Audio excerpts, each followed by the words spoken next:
साथियों, मैं नवलेश कुमार आज आपको हम कुछ कहानी लेकर आए हुए हैं और अपने कोचिंग में आप देख भी रहे होंगे माता सरस्वती का मूर्ति रखा गया है, पूजा का आयोजन किया गया है। कुछ बच्चे हैं मेरे साथ में बैठे हुए, इनको हम कुछ कहानी बताकर इंस्पिरेशन करने जा रहे हैं। जो इस वीडियो को देख रहे हैं बहुत देखकर इससे सीख मिलेगी आपको।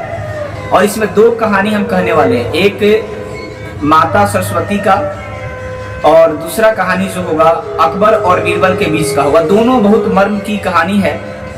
जो फर्स्ट कहानी देखिए, फर्स्ट कहानी हम आपको सुनाने जा रहे हैं अकबर और बीरबल का। उसके बाद में इनका हम माता सरस्वती का कहानी भी आपको सुनाएंगे। तो वीडियो को शुरू से अंत तक देखें और इस कहानी से बहुत सारा सीख मिलता है। आप भी एक बार सुने, क्योंकि देखिए आजकल किसी को उतना टाइम नहीं है कि दूसरे चीज अच्छे या बुरा का पहचान कर सके। तो माइंड आपका जब रिफ्रेश होता है कुछ सोचने के लिए, उस मन को आप आकर्षित करते हैं या करने के लिए, तो जब पहले से फ्रेश होता है तो डिसीजन अच्छा लेता है। और पहले से अगर फ्रेश नहीं होता है तो डिसीजन गलत भी होता है, तो पहचान नहीं आता है कि क्या गलत कर रहे हैं और क्या हम सही कर रहे हैं। सबसे पहले देखिए, अकबर और बीरबल के बीच एक किसी सभा में वार्तालाप हो रही थी। तो अकबर ने बीरबल से 3 प्रश्न किया। पहला प्रश्न में ये पूछा कि भगवान कहाँ रहते हैं, खुदा कहाँ रहते हैं। और दूसरा प्रश्न किया कि खुदा कैसे मिलेंगे। और तीसरा प्रश्न किया कि खुदा क्या करता है। तीनों प्रश्न हम लोग के लिए बहुत ही अहम भूमिका निभाती है। पहला प्रश्न का जवाब और दूसरा प्रश्न का जवाब, तीसरा प्रश्न का जवाब, तीनों अलग अलग डिवाइड करके बीरबल ने अगले दिन बताया।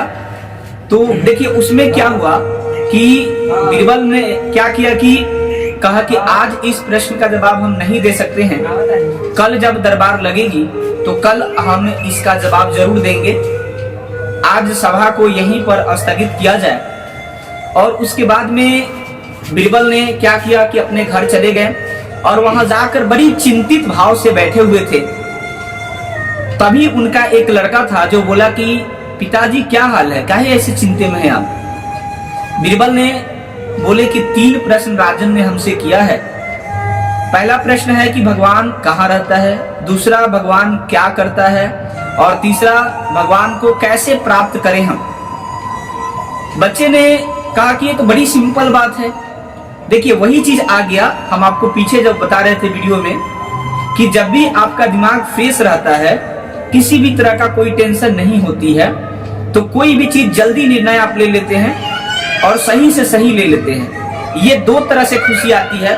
एक तो जो आप काम कर रहे हैं उस काम को आप अच्छा से करते हैं तो खुशी आती है, जिसलिए दिमाग आपका फ्रेश रहता है। और दूसरा, अपने आप से आप ईमानदार रहते हैं किसी भी काम के प्रति।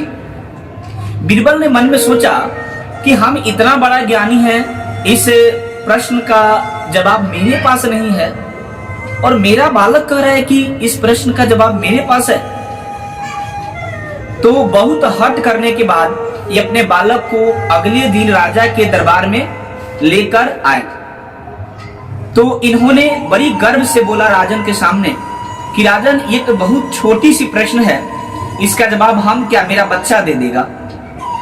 वैसे ही राजन ने प्रश्न किया उस बच्चे से कि बताओ खुदा कहाँ रहता है, और खुदा क्या करता है, और खुदा कैसे प्राप्त होता है। 3 प्रश्न किया। पहला प्रश्न क्या था, खुदा कहाँ रहता है।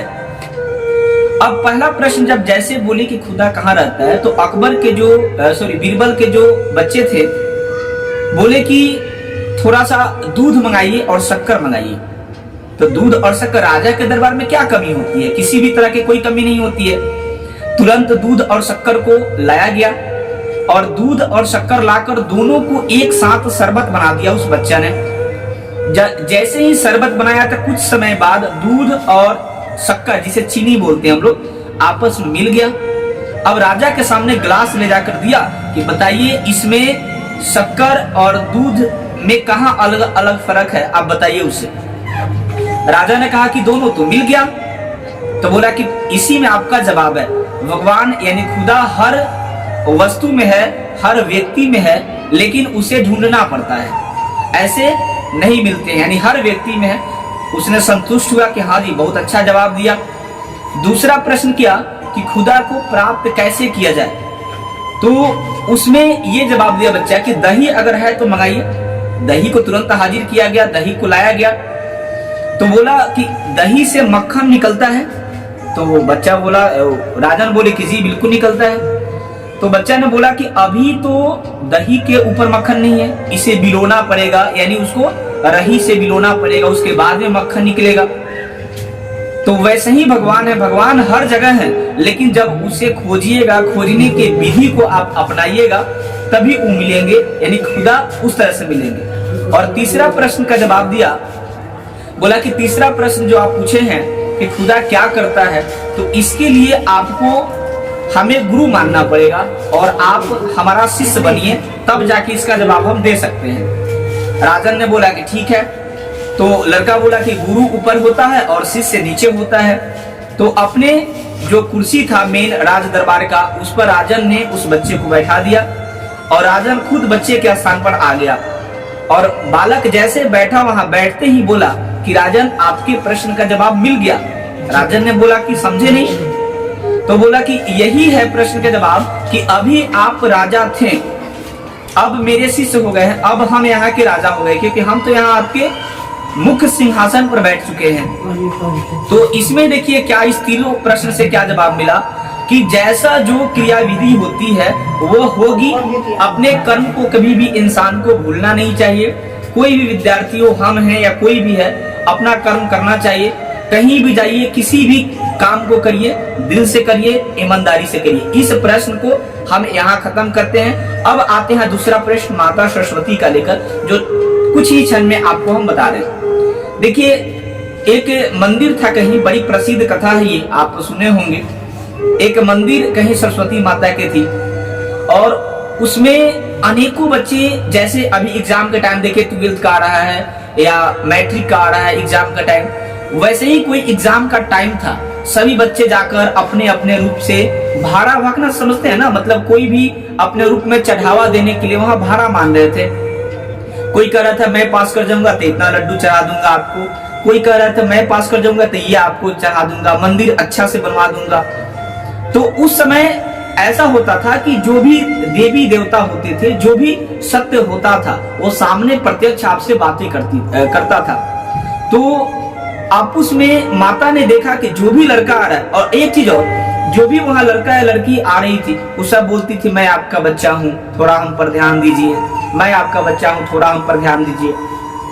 तो माता सरस्वती ने कुछ अलग की, जितने भी देवता थे उनसे अपना एक मीटिंग की, राय की उसमें, कि सब इसमें कहता है, पूरे जग के लड़का लड़की स्टूडेंट सभी बोलते हैं मैं आपका बेटा हूँ। अगर हम सबको आशीर्वाद दे देते हैं तो सब पास कर जाएगा, तो फेल कौन करेगा? और अगर सब फेल कर जाएगा तो पास कौन करेगा? और आशीर्वाद तो होगा, मेरा तो फलदायक ही होगा। सभी देवता ने बोला बिल्कुल अच्छा, तो क्या किया जाए? तो उस मीटिंग में यह निष्कर्ष निकला कि जो भी बच्चा आ रहा है आपके यहाँ, लड़का लड़की जो भी आ रहा है, किसी भी तरह के मन्नत को मान रहा है, कोई भी व्यक्ति है, अगर वो कह रहा है कि हमको पास करा दीजिए, चाहे हमको ये करा दीजिए, उसे ऐसा ही आशीर्वाद देना है कि जाइए आप पूरे जगत के लड़का लड़की जो भी तुम हो, सब मेरे शिष्य हो, सब मेरे लड़के, सब मेरे बच्चे के समान हो, लेकिन जो जैसा कर्म किया होगा वैसा उसे फल मिलेगा। एक बार फिर से सुनिए, माता ने क्या कहा? एक मूर्ति से आवाज आई, वहां प्रत्यक्ष आवाज आती है कि जो जैसा किया होगा वैसा उसको मिलेगा। मतलब इसका ये निष्कर्ष हुआ कि माता का पूजन करना है, आप करें, अपने घर में जो माता है उसको करें, पिता को करें, अपने जो बड़े हैं उनका आदर करें, लेकिन कर्म को कभी मत छोड़े, क्योंकि कर्म प्रधान है। इसका देखिए निष्कर्ष क्या निकला? देवता भी कहते हैं कि हमारा आशीर्वाद तभी मिलेगा, सत्य जिसे हम कहते हैं, साइंस देवता को नहीं मानता, सीधे सत्य कहता है, सत्य को मानता है, या वो अपने खोज को मानता है, तो वो सत्य को मानता है कि यूनिवर्सल सत्य कोई है। तो साइंस के अनुसार ही अगर समझा जाए तो सत्य वही कहता है कि जैसा कर्म आप करेंगे वैसा आपको मिलेगा। तो मेरा यही इसमें कहना था कि केवल पूजा पर भी आपको ध्यान नहीं देना है, केवल आपको गलत पर भी ध्यान नहीं देना है, केवल सही पर भी ध्यान नहीं देना है। ये ध्यान देना है कि हमारा जो कर्म हो रहा है किस दिशा में हो रहा है, कर्म में क्या त्रुटि रह रही है, हम कैसे पढ़ाई करें, किस तरह से हम आगे बढ़े। और अपने मन के शांति के लिए हम लोग पूजा पाठ जो अर्चना होती है करते हैं। माता का तो आशीर्वाद सब पर है, हम पर भी है, तभी तो हम यहाँ हैं, आपके सामने कुछ बोल रहे हैं। आप पर भी बने इनका आशीर्वाद, हम यही कामना करेंगे।